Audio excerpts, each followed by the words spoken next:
છેલ્લા એક અઠવાડિયાથી આપણા દેશના મોટાભાગના લોકોને જીબલી ફોટો બનાવવાનું ભૂત સવાર થઈ ગયું છે. જેમ આજથી થોડા વર્ષો પહેલાં ટિકટોક વિડીયો બનાવવાનું ભૂત સવાર થઈ ચૂક્યું હતું.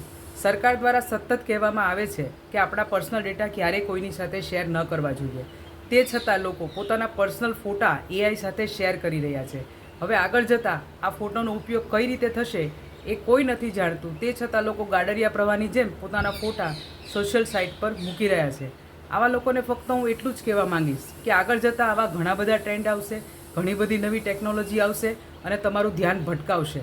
જો તમારે જીવનમાં આગળ વધવું હોય તો આવું અંધળું અનુકરણ બંધ કરી દેવું પડશે. અને છેલ્લે એટલું જ કહીશ, એ દિવસ દૂર નથી જ્યારે એઆઈ તમારી વિચારશક્તિ પણ પૂરી રીતે કબજો મેળવી લેશે. જો તમને મારા વિચારો ગમ્યા હોય, મારો વિડીયો ગમ્યો હોય તો મારા વિડીયોને લાઇક કરજો, શેર કરજો અને મારી ચેનલને સબસ્ક્રાઈબ કરવાનું બિલકુલ નહીં ભૂલતા.